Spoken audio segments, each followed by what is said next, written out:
Hello student, स्वागत है आपका आईसीटी वर्चुअल क्लासेस में। मैं हूं कविता, आपकी साइंस टीचर।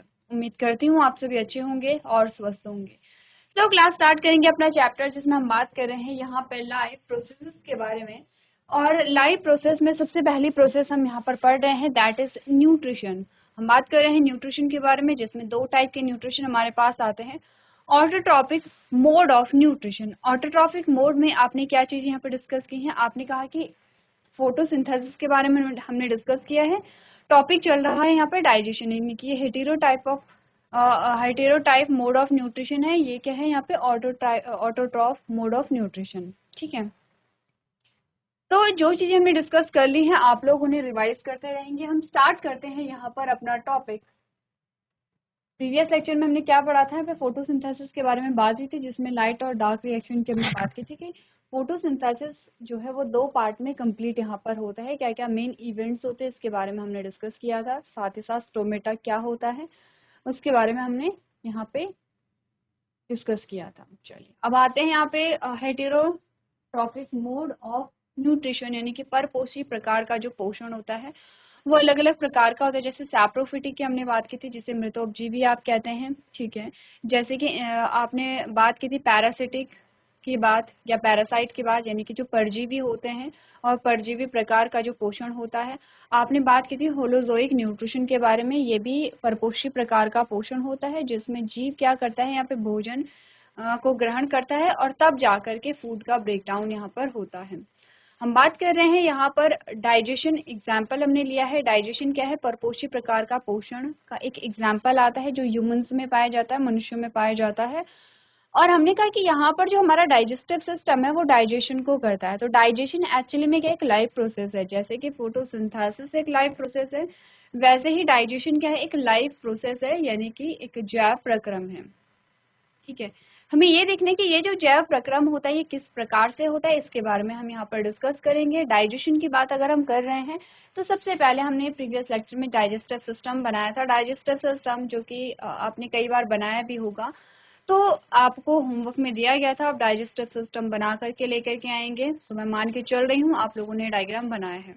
डायग्राम पे बहुत ज़्यादा टाइम हम नहीं लगाएंगे, क्योंकि इजी डायग्राम है, हमने बचपन से बनाया है। 6th-7th में आपके पास डाइजेशन आया था, तब जा करके हमने वहाँ पे जो डायग्राम है वो बनाना सीखा था।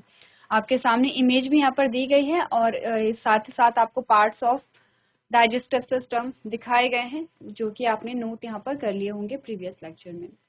हम सीधे स्टार्ट करेंगे अपना चैप्टर का जो टॉपिक है, दैट इज डाइजेशन। और हमने कहा डाइजेशन की जो प्रोसेस होती है वो कहाँ से शुरू होती है? हमारे मुख से शुरू होती है, एनस तक होती है। तो अगर हम देखेंगे डाइजेस्टिव सिस्टम के जो ऑर्गन्स होते हैं, जैसे कि सबसे पहले आपका माउथ आता है, उसके बाद आपकी क्या होती है? माउथ के अंदर जो कैविटी होती है उसको हम बक्कल कैविटी कहते हैं। कैविटी का मतलब गुहा। गुहा का मतलब होता है खाली स्थान। जो आपका खाली स्थान है उसे क्या कहेंगे? कैविटी कहेंगे, क्योंकि मुंह के अंदर खाली स्थान है तो इसे क्या कहेंगे? बक्कल कैविटी कहेंगे। ठीक है, मुख गुहा जिसे कहते हैं। देन आपका आता है इसोफेगस, जिसे आप फूड पाइप कहते हैं। ठीक है, फिर स्टमक, आपके small intestine and large intestine.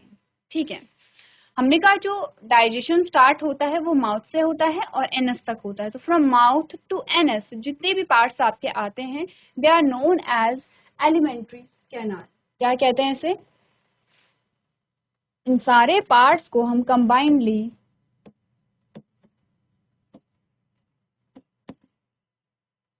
Alimentary canal कहेंगे। ठीक है, क्या कहते हैं इन्हें? एलिमेंट्री कैनाल कहते हैं। ठीक है, या इसको हिंदी में क्या बोलेंगे? आहार नाल।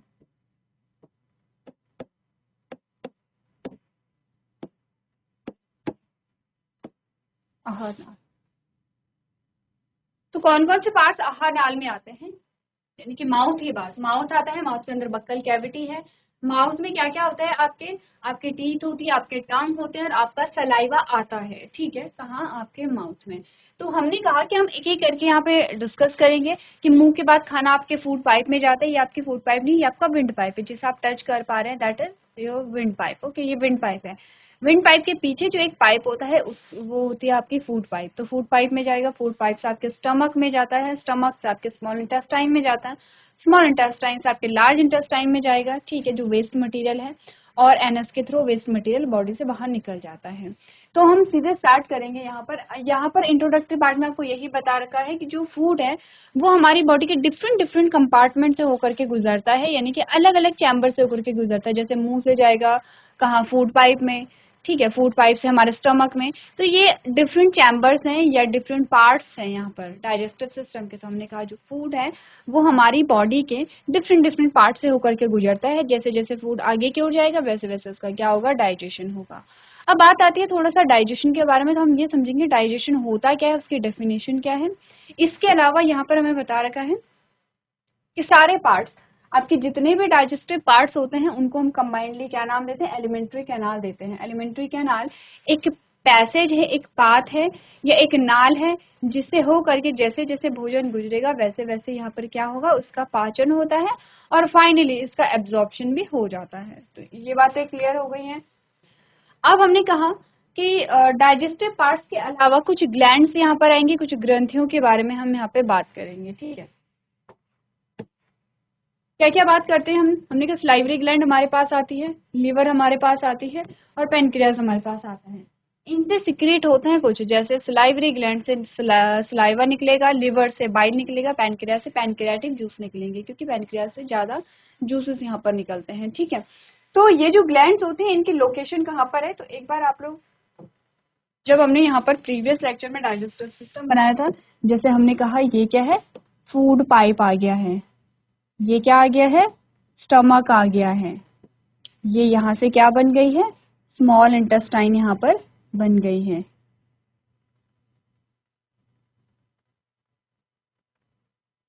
ठीक है, ये स्मॉल इंटेस्टाइन है।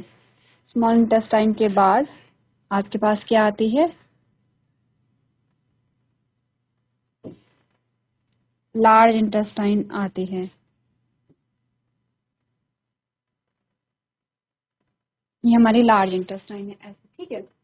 अब इसमें हमने कहा ग्लैंड्स कहाँ पर होंगे, तो ग्लैंड्स को देखिए, एक तो यहाँ पर है, हमने क्या कहा था, just behind the stomach, stomach के पीछे एक तो ये है जिसको हम कहेंगे पैनक्रियाज, ठीक है। एक हमारे पास आती है यहाँ पे, इसको कहते हैं लिवर, और एक आती है आपके,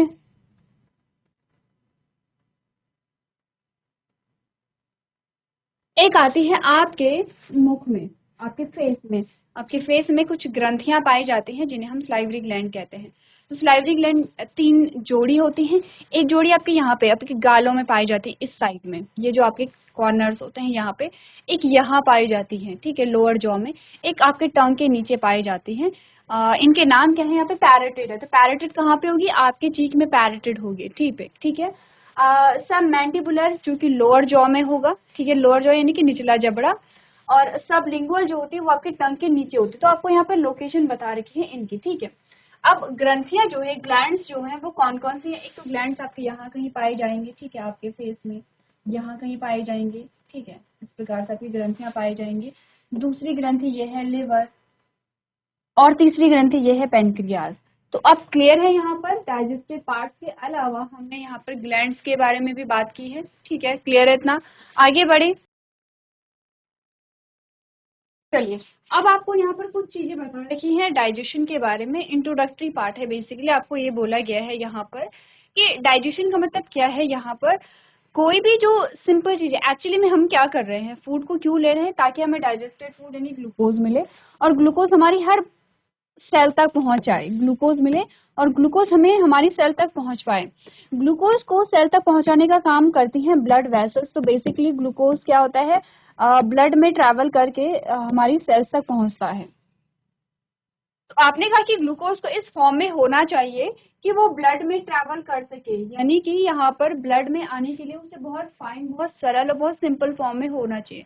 बेसिकली होता यही है कि जो फूड है यहाँ पर वो कॉम्प्लेक्स फूड मटेरियल क्या होता है, सिंपलर फॉर्म में कन्वर्ट होता है। जैसे कार्बोहाइड्रेट ग्लूकोज में होगा, ठीक है, जैसे कि आपने कहा जो फैट है यहाँ पर वो फैटी एसिड ग्लिसरॉल में होगा, जैसे प्रोटीन है वो अमाइनो एसिड में कन्वर्ट होगा। तो प्रोटीन की सबसे सिंपलेस्ट फॉर्म क्या है, अमाइनो एसिड है। कार्बोहाइड्रेट की सबसे सिंपलेस्ट फॉर्म क्या है, ग्लूकोज है। तो सबसे सिंपल फॉर्म इजीली एब्जॉर्ब हो जाती है हमारे ब्लड में, इजीली अवशोषित हो जाती है। तो सिंपल सी चीज ये है कि हमें जटिल भोज्य पदार्थ को सरल भोज्य पदार्थ में तोड़ना है। दो प्रोसेस यहाँ पर होती है, केमिकल ब्रेकडाउन और फिजिकल ब्रेकडाउन। ठीक है, फिजिकल ब्रेकडाउन में इंक्लूड होता है जब आप च्यू करते हैं, आप दांतों से काटते हैं और चबाते हैं, ये फिजिकल ब्रेकडाउन है। केमिकल ब्रेकडाउन है जब डाइजेस्टेड जूस जो है, जैसे सलाइवा है या बाइल है या पैनक्रियाटिक जूस है या आपने कहा आपके स्टमक से होने वाले रिलीज होने वाले जूसेस हैं, ये सारे जो भी आपके पाचक रस हैं, ये जो ब्रेकडाउन करेंगे वो केमिकल ब्रेकडाउन करेंगे। अब ये तो है सारी चीजें हमारे पास, हमने कहा 5 चरण होते हैं अंतर्गणन, जिसे इंजेशन कहते हैं, नेक्स्ट है डाइजेशन, फिर है एब्जॉर्प्शन, फिर एसिमिलेशन और एक्सक्रीशन। हम यहाँ पर बात करेंगे इंजेशन की, ठीक है, डाइजेशन की, एब्जॉर्प्शन जो होता है इसकी बात हम यहाँ पर एक बार कर लेंगे। ठीक है, तो अभी डाइजेशन में हम यहाँ सिर्फ 3 पार्ट के बारे में डिस्कस करेंगे। ये जो 3 पार्ट्स होते हैं, तो ये जो 3 पार्ट्स हमारे पास आते हैं, ये शुरू होता है कहाँ से, ये हमारे पास एक पूरा चार्ट आता है, पूरा टेबल आता है। जब आप पूरा डाइजेशन कर लेंगे तो ये चार्ट आपके लिए बहुत हेल्पफुल होगा। एक शॉर्ट चार्ट में आपको पूरे डाइजेशन की डिटेल दी गई है, जिससे कि आपको समझ में आ जाएगा। अब हमें पढ़ना है माउथ से, यानी कि मुख से जो पाचन है वो शुरू होता है। तो जल्दी से हम यहाँ पर टॉपिक स्टार्ट कर लेंगे। स्टार्ट करते हैं हमारे मुख, माउथ से या मुख से। हमारे मुख में जो चीजें होती हैं जो डाइजेशन में हेल्प करते हैं वो है टीथ और टंग। सबसे पहले हम बात करेंगे टीथ के बारे में, क्योंकि सबसे पहला काम टीथ का ही होता है। आपने इस प्रकार से कोई भी चीज ली, आप फ्रूट खा रहे हैं, आप रोटी खा रहे हैं, आप कोई भी चीज खा रहे हैं, आपने क्या किया, बाइट जब लेते हैं तो आप टीथ का यूज करते हैं सबसे पहले कट करने के लिए। तो सबसे पहले हम बात करेंगे टीथ के बारे में, यानी कि दांत के बारे में। जो हमारे बॉडी में टीथ होते हैं यहाँ पे, चलो, हमारे बॉडी में जो टीथ होते हैं यहाँ पर, उनके कुछ कैरेक्टरिस्टिक्स होते हैं। जैसे कि हमारे टीथ होते हैं थीकोडॉन्ट। थीकोडॉन्ट का मतलब होता है ऐसे टीथ जो कि गम में धसे हुए होते हैं। गम जानते हैं, जो आपके मसूड़े होते हैं। ठीक है, तो हमारे दांत जो है मसूड़े में फिक्स रहते हैं, उन्हें हम कहते हैं थीकोडॉन्ट। ठीक है, फिर सेकेंड जो टर्म आता है, हमारे जो दांत हैं वो डाइफाइडोंट है। डाइफाइडोंट का मतलब कि ये पूरे जीवन काल में 2 बार आते हैं, ये हमें पता है।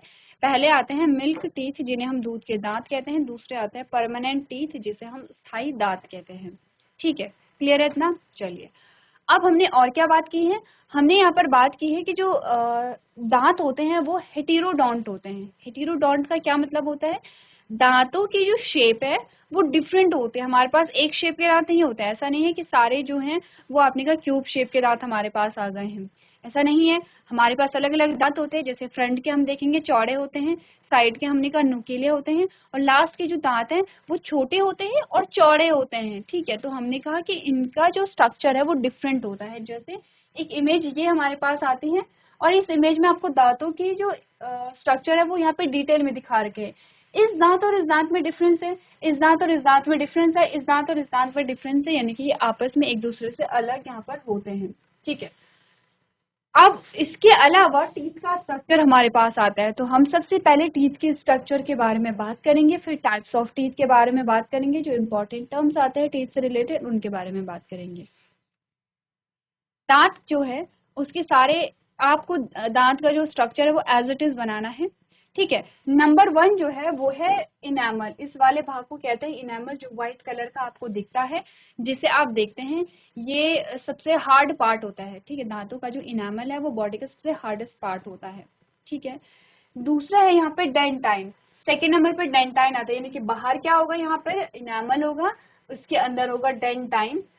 तीसरा होगा पल्प चैम्बर। तीसरा ये होता है पल्प चैम्बर। इस पल्प चैम्बर में कुछ कुछ चीजें होती हैं, ध्यान रखना, पल्प चैम्बर है ये। ठीक है, फिर होता है चौथा गम। चौथा जो है ये गम है, ये हमारे मसूड़े हैं, जो बाहर वाला स्ट्रक्चर है ये हमारे मसूड़े हैं।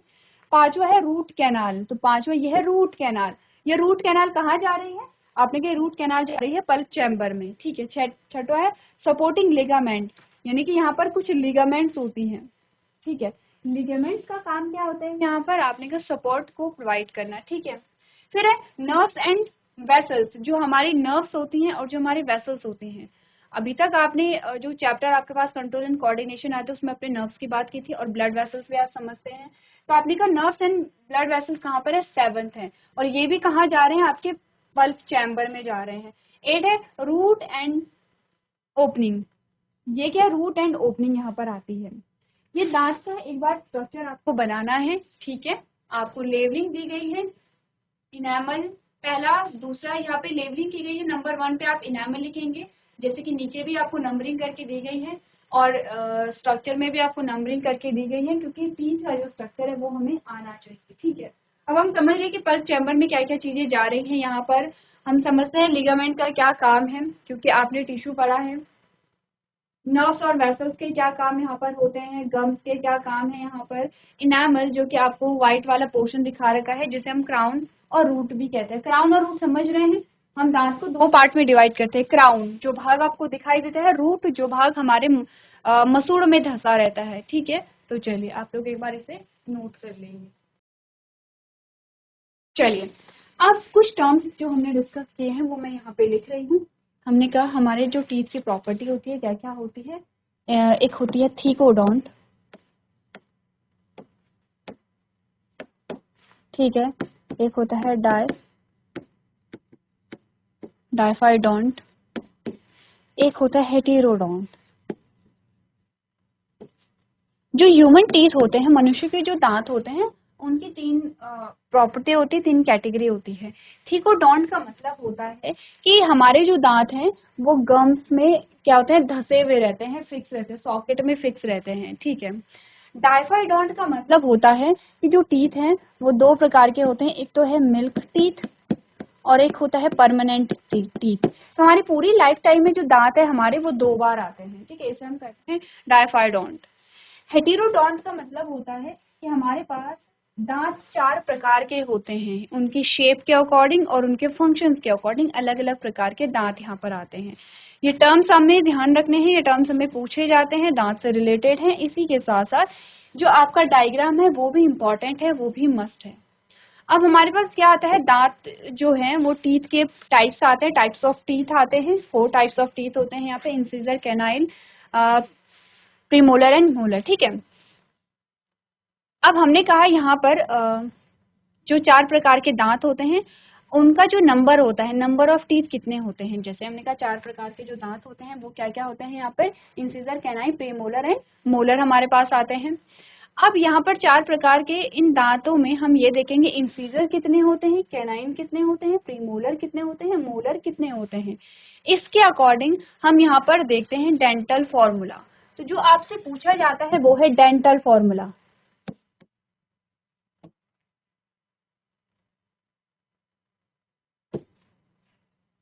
डेंटल फॉर्मूला से हम पता लगाते हैं कि हमारे टोटल दांत कितने होते हैं। साथ ही साथ हमने कहा क्या हमारे मिल्क टीथ और परमानेंट टीथ बराबर होते हैं, इसके बारे में भी हम बात करते हैं। डेंटल फॉर्मूला में हम देखेंगे, एक इमेज हमें बता दी। सबसे पहले तो हमें ये देखना है कि टाइप्स ऑफ टीथ कितने होते हैं, तो आपको नोट कर देने हैं। पहला होता है इंसीजर, जो हमारे फ्रंट के जो दांत होते हैं, जो हमारे फ्रंट में जो दांत होते हैं वो होते हैं इंसीजर। अब हम साइड साइड जाएंगे, इंसीजर के साइड में होते हैं कैनाइन, यानी कि यहाँ भी कैनाइन होगा और यहाँ भी कैनाइन होगा। कैनाइन के बगल में होते हैं प्रीमोलर, यानी कि यहाँ भी प्रीमोलर है और यहाँ भी प्रीमोलर है। और इसके सबसे लास्ट में होंगे मोलर, यानी कि यहाँ भी मोलर और यहाँ भी मोलर है। ठीक है, तो ये है बीच में है इंसीजर, बाकी canine canine, premolar premolar, molar molar. ठीक है, ऐसे चलेंगे। ये है इंसीजर, नेक्स्ट आता है कैनाइन, फिर है प्रीमोलर और लास्ट आता है मोलर। अब हमें क्या करना है, इमेज देखिए, आपको इमेज कैसे करके दिखाई गई है। ये जो इमेज है यहाँ पर सबसे पहले तो एक सिंगल जॉ की यहाँ पर है, एक जबड़ा जो है, और जबड़े की भी हाफ फोटो है। ऐसा ही है कुछ। आपने कहा अगर ये पूरा जबड़ा होता तो ये ऐसे होता, ऐसा होता, पूरा जबड़ा तो ऐसे होता है यहाँ पर, यानी कि जो दांत यहाँ पर है वो दांत यहाँ पर भी होते। लेकिन इन्होंने क्या किया है, पहले एक सिंगल जॉ को लिया। आप लोअर जॉ को ले सकते हैं या अपर जॉ को ले सकते हैं, किसी भी एक जॉ को यहाँ पे सिंगल, यानी कि इतना इतना लिया है, सिंगल जॉ को लिया है। एक जॉ को भी यहाँ पर क्या लिया है, हाफ लिया है, सिंगल जॉ को हाफ लिया है। ये समझ में आपको आना चाहिए। ठीक है, तो हमने बोला कि यहाँ पर सिंगल जॉ को हाफ लिया गया है। ठीक है, तो अब हम ये देखेंगे हाफ जॉ में कितने दांत हैं। जितने दांत इस हाफ जॉ में होंगे, इस साइड होंगे, यानी कि फॉर एग्जांपल ये मेरी राइट साइड है, मैंने लोअर जॉ लिया है, लोअर जॉ का मैंने हाफ लिया है, हाफ में मैंने ये राइट साइड ली, इतनी, इतने में कितने दांत मेरे जॉ में हैं। तो जितने दांत मेरे राइट साइड होंगे उतने ही मेरे लेफ्ट साइड भी होंगे। ऐसा ही होगा क्योंकि हम बीचों बीच से देख रहे हैं। ठीक है, तो बेसिकली जितने मेरे लोअर जॉ में होंगे उतने ही मेरे अपर जॉ में भी होंगे। कैसे करके देखते हैं, देखो इंसीजर कितने होते हैं यहाँ पे, कितने दिखा रखे हैं, इंसीजर यहाँ पे 2 दिखा रखे हैं। इसका मतलब यहाँ से आप बराबर करेंगे तो मेरे लोअर जॉ के हाफ में अगर मैं देखूं तो कितने इंसीजर हैं, 2 इंसीजर हैं इसमें। तो अगर मेरे राइट साइड 2 इंसीजर हैं तो मेरे लेफ्ट साइड भी 2 इंसीजर होने चाहिए, ऐसा होना चाहिए। तो मैंने कहा कि 2 + 2, 2 + 2, ये मेरी क्या है, राइट साइड है, ये मेरी लेफ्ट साइड है। तो जितनी ही मेरी राइट साइड होंगे उतनी मेरी लेफ्ट साइड भी होंगी। ये एक सिंगल जॉ के बारे में हम बात कर रहे हैं। इंसीजर कितने बता रखे हैं यहाँ पे, एक साइड में 2, मतलब 2 इधर भी होंगे। हमारे पास इंसीजर जो हैं वो क्या है, फ्रंट में आते हैं। एक इंसीजर ये होगा और एक इंसीजर ये होगा। तो बेसिकली 4 इंसीजर हमारे पास आते हैं ऐसे, किसमें, एक सिंगल जॉ में, ठीक है, 2 राइट साइड और 2 लेफ्ट साइड। तो ऐसे ही हम सारी चीजों को यहाँ पर क्या करेंगे, कैलकुलेट करेंगे। हमने कहा कैनाइन जो है वो एक होता है, कैनाइन एक है, यानी कि अगर कैनाइन एक मेरा राइट साइड है तो एक कैनाइन मेरा लेफ्ट साइड भी होगा। तो राइट साइड कितने कैनाइन आए हैं, एक, तो लेफ्ट साइड कितना होगा, एक होगा। ठीक है, क्लियर है। चलो अब आते हैं हमारे पास प्रीमोलर। तो प्रीमोलर कितने हैं, 1 और 2, यानी कि मेरे राइट साइड 2 प्रीमोलर हैं तो मेरे लेफ्ट साइड भी कितने प्रीमोलर होंगे, 2। तो मैंने कहा राइट साइड 2 प्रीमोलर हैं और लेफ्ट साइड भी कितने हैं, 2। अब आते हैं प्रीमोलर के बाद मोलर्स में। ये है मोलर और ये मोलर कितने हैं, 1 2 3। आप समझ रहे हैं, जैसे ये है तो ये 2 है, ये है तो ये 1 है, ये है तो ये 2 है, और ये है तो ये 1 2 3 है। तो मैंने कहा मेरे राइट साइड 3 मोलर हैं तो मेरे लेफ्ट साइड भी 3 ही मोलर होंगे। मैंने कहा यहाँ पे राइट में कितने हैं, 3 मोलर हैं, तो लेफ्ट में भी कितने होंगे, 3 मोलर होंगे। ठीक है, अब मैं अगर टोटल करूं तो मेरे एक जबड़े में, यानी कि मेरे निचले जबड़े में कितने दांत हैं, अब वो देखते हैं। मेरे निचले जबड़े में 4 तो इंसीजर हैं, 2 तो कैनाइन हैं, 4 तो प्रीमोलर हैं और 6 मोलर हैं। ठीक है, जितने दांत मेरे निचले जबड़े में है, मैंने कहा ये है 4 जो है इंसीजर, प्लस 2 जो कैनाइन है, प्लस 4 वो है प्रीमोलर, प्लस 6 ये है मोलर। अगर आप इन्हें यहाँ पर क्या करेंगे, ऐड करेंगे, 4 + 4 कितना होता है, 8, प्लस 2 कितना होता है, 10, प्लस 6 कितना होता है, 16, यानी कि 16 दांत मेरे एक जबड़े में होते हैं, एक जबड़े में। और मैंने कहा कि जितने दांत मेरे यहाँ है निचले जबड़े में है उतने ही दांत मेरे ऊपर के जबड़े में भी हैं, और यानी कि जितने इंसीजर मेरे निचले जबड़े में है उतने ही इंसीजर मेरे ऊपर के जबड़े में है, जितने कैनाइन मेरे नीचे हैं उतने ही कैनाइन मेरे ऊपर हैं, जितने प्रीमोलर मेरे नीचे हैं उतने ही प्रीमोलर मेरे ऊपर हैं, जितने ही मोलर मेरे नीचे हैं उतने ही मोलर मेरे ऊपर वाले जबड़े में भी हैं। अब क्वेश्चन ये आता है, मैंने कहा मेरे एक जबड़े में, मेरे निचले जबड़े में 4 इंसीजर हैं, 2 कैनाइन हैं, 4 प्रीमोलर हैं और 6 क्या है यहाँ पर, मोलर हैं, यानी कि टोटल 16 दांत मेरे निचले जबड़े में आते हैं। तो बताइए मेरे ऊपर के जबड़े में या मेरे अपर जॉ में कितने दांत होंगे। तो ये आप घर से करके लेकर के आएंगे कि हमारे अपर जॉ में कितने दांत यहाँ पर पाए जाते हैं। एक बार आप लोग घर से प्रैक्टिस करेंगे, आंसर आपके सामने है। आप में से ऑलमोस्ट सारे बच्चे समझ चुके होंगे कि यहाँ पर टोटल नंबर ऑफ टीथ कितने आएंगे। तो एक बार आप लोग घर से रिवाइज करके लेके आएंगे। तो आज के सेशन में हम इतना ही करेंगे। अभी तक क्लास में बने रहने के लिए आपका धन्यवाद।